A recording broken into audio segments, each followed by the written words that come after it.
Assalamualaikum, salam sejahtera. Bertemu lagi di channel Cikgu Sobri. Jangan lupa like, share dan subscribe agar anda tidak ketinggalan dengan video-video akan datang Cikgu. Perbincangan Cikgu hari ini adalah berkaitan penulisan karangan pengajian am STPM. Para pelajar yang dikasihi, dari segi pengurusan masa untuk menulis karangan bagi semester 1, 2 dan 3 adalah 37.5 minit. Bagaimanakah cara kita nak kira? Okey, untuk semester 1, 25 markah bahagi 80 markah keseluruhan didarabkan dengan 120 minit, maka masanya 37.5 minit. Manakala semester kedua, markah karangan 25, markah keseluruhan 60 markah, masa 1 jam setengah, maka masanya juga 37.5 minit. Manakala semester ketiga, para pelajar perlu menjawab 2 karangan seperti di semester pertama. Jadi 25 markah bahagi 80 markah darab 120 minit. Maka masa menjawab karangan adalah 37.5 minit. Para pelajar yang dikasihi, untuk menjawab ataupun menulis karangan, anda hanya ada masa tidak melebihi 37.5 minit. Jadi, para pelajar, anda perlu berlatih menulis karangan bermula dari memahami soalan, menyediakan rangka, menulis karangan dan seterusnya menyemak. Masa yang perlu anda guna hanyalah 37.5 minit. Ingat, para pelajar, capailah kemahiran menulis karangan dalam masa tidak melebihi 37.5 minit. Para pelajar yang dikasihi, berikut cikgu akan membincangkan ciri-ciri karangan yang baik. Pertama, penulisan karangan antara 300 hingga 350 patah perkataan. 300 hingga 350 patah perkataan biasanya dari segi penulisan adalah sekitar 1,5 muka surat. Sekiranya para pelajar menulis sehingga 2 muka surat, biasanya anda telah menulis sehingga 400 patah perkataan. Okey, kedua, hanya kemukakan 5 isi sahaja. Jadi, para pelajar tidak dibenarkan mengemukakan 6 idea. Hanya 5 isi terawal sahaja yang akan disemak oleh pemeriksa. Ketiga, sebaik-baiknya isi atau idea ditulis di awal ayat. Keempat, huraian isi mestilah jitu dan mantap agar anda mendapat huraian 2 markah. Setiap huraian yang jitu dan mantap akan mendapat 2 markah. Maka 5 isi yang dihurai dengan mantap akan membolehkan anda mendapat 10 markah huraian. Seterusnya, para pelajar yang dikasihi, penulisan karangan melibatkan 7 perenggan sahaja. Biasanya perenggan pertama, pengenalan, yang biasanya para pelajar akan menulis sekitar 3 ayat sahaja. Perenggan kedua adalah perenggan idea, perenggan ketiga perenggan idea, perenggan keempat perenggan idea, perenggan kelima perenggan idea, perenggan keenam perenggan idea dan perenggan yang ketujuh adalah penutup. Para pelajar yang dikasihi, seterusnya kita akan belajar 5 langkah dalam menulis karangan. Pertama, menganalisis kehendak soalan. Kedua, menyenaraikan idea. Ketiga, menyediakan rangka karangan. Keempat, proses menulis karangan. Kelima, proses menyemak karangan. Para pelajar yang dikasihi, seterusnya mari kita teliti satu contoh karangan. Soalan ini berbunyi seperti berikut. Kecemerlangan tabir urus dalam perkhidmatan awam menuntut ciri-ciri kepimpinan yang berkualiti. Huraikan. Para pelajar, mari sama-sama kita analisis kehendak soalan ini.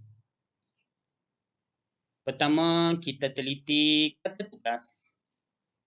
Kata tugasnya adalah huraikan. Kedua, kita teliti isu. Isunya berkaitan kecemerlangan tabir urus dalam perkhidmatan awam. Ketiga, kita teliti kehendak soalan. Dalam soalan ini, para pelajar dikehendaki menjelaskan ciri-ciri kepimpinan yang berkualiti. Jadi, berdasarkan analisis, kita dapat buat kesimpulan soalan ini dari segi kehendak soalannya memerlukan calon menghuraikan satu bahagian saja dan calon perlu mengemukakan 5 idea.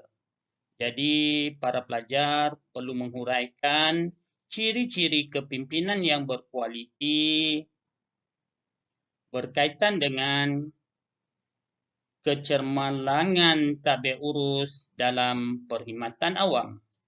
Para pelajar yang dikasihi, tujuan kita menganalisis kehendak soalan adalah untuk menentukan sama ada terdapat dua fokus soalan atau dua kehendak soalan ataupun terdapat satu fokus soalan sahaja. Jadi, dengan menganalisis, kita dapat menentukan 5+0, 0+5, 2 atau 3, atau kita nak memilih 3+2, ataupun soalan itu telah menyatakan satu idea yang menyebabkan dari segi analisisnya kita mengatakan 1+4. Para pelajar yang dikasihi, langkah seterusnya adalah menyenaraikan idea. Di sini, cikgu telah menyenaraikan beberapa idea yang dikaitkan dengan ciri kepimpinan yang berkualiti. Setelah anda menyenaraikan idea, anda perlu melakukan tapisan. Anda perlu pilih idea-idea yang dianggap jitu dan tepat. Anda perlu menyisihkan idea-idea yang bertindan yang boleh dikatakan dalam kategori yang sama. Setelah anda lakukan proses penyisihan idea ataupun memilih idea-idea yang rasa idea yang anda kemukakan akan bertepatan dengan kehendak soalan, maka pilihlah 5 idea yang anda rasa akan menyebabkan anda memperoleh 10 markah. Seterusnya, langkah ketiga. Langkah ketiga adalah langkah menyediakan rangka karangan. Penyediaan rangka karangan sangat penting kerana ia akan membolehkan anda menulis dengan lancar. Kemungkinan semasa anda menulis akan datang lagi idea-idea baru. Berdasarkan slides yang ditunjukkan ini, cikgu ambil satu contoh idea, iaitu ciri-ciri kepimpinan yang berkualiti merujuk kepada pemimpin yang mempunyai pemikiran yang kritis dan kreatif. Itu dari segi idea. Maka, apa yang akan saya huraikan adalah pemikiran. Cikgu akan menghuraikan bahawa pemikiran merujuk kepada kemampuan dan kemahiran untuk berfikir dan menyelesaikan masalah. Manakala kritis merujuk kepada kemampuan menganalisis dan membuat keputusan. Seterusnya, kreatif merujuk kepada kebolehan menyesuaikan dan mewujudkan sesuatu benda kepada sesuatu yang baru. Jadi, para pelajar, penyediaan rangka karangan sangat penting. Penyediaan rangka karangan akan membolehkan anda mendapat huraian sebanyak 2 markah. Para pelajar yang dikasihi, seterusnya adalah proses menulis karangan. Semasa menulis karangan, pastikan anda menggunakan pen hitam ataupun pen biru agar tulisannya sangat-sangat jelas. Anda boleh menulis pengenalan. Pengenalan mestilah panjangnya antara 2 hingga 3 ayat sahaja. Anda tidak perlu menulis panjang-panjang bagi pengenalan. Seterusnya, para pelajar, anda hanya perlu menghuraikan 5 isi atau idea sahaja. Semua isi dan idea sebaik-baiknya ditulis di awal ayat. Huraian perlulah jitu dan mantap. Manakala perenggan terakhir, iaitu perenggan ketujuh, merupakan penutup karangan. Dari segi permarkahan, idea 5 membawa 10 markah, huraian 5 membawa 10 markah, aspek kebahasaan 4 markah, format 1 markah. Maka 10 campur 10 campur 4 campur 1, maka jumlah markah bagi sesuatu karangan adalah 25 markah. Para pelajar yang dikasihi, di semester 1 anda perlu menulis 2 karangan. Maka markah karangan adalah 50. Begitu juga di semester 3, anda perlu menulis 2 karangan. Maka markah untuk karangan di semester 3 juga 50 markah. Sebaliknya, di semester 2, anda hanya perlu menulis 1 karangan. Keadaan ini menyebabkan markah karangan di semester 2 hanya 25 markah.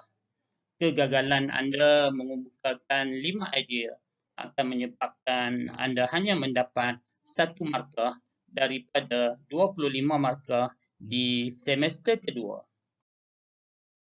Para pelajar yang dikasihi, proses yang terakhir adalah proses menyemak karangan. Walaupun proses ini mengambil masa beberapa minit, tetapi sebenarnya sangat penting untuk memastikan karangan anda berkualiti dan bebas dari kesalahan. Apakah tujuan kita membaca karangan kita? Tujuannya tidak lain dan tidak bukan adalah untuk kita menyemak kesalahan ejaan dan perkataan. Kedua, kita menyemak tanda baca. Ketiga, kita menyemak penanda wacana. Keempat, kita menyemak struktur ayat. Dengan adanya semakan, kita dapat mengurangkan tolakan untuk bahagian markah bahasa. Markah bahasa adalah 4. Jadi, dengan berkurangnya kesalahan dalam karangan kita, kita mungkin akan mendapat 3 markah bahasa, mungkin 2, mungkin juga 4.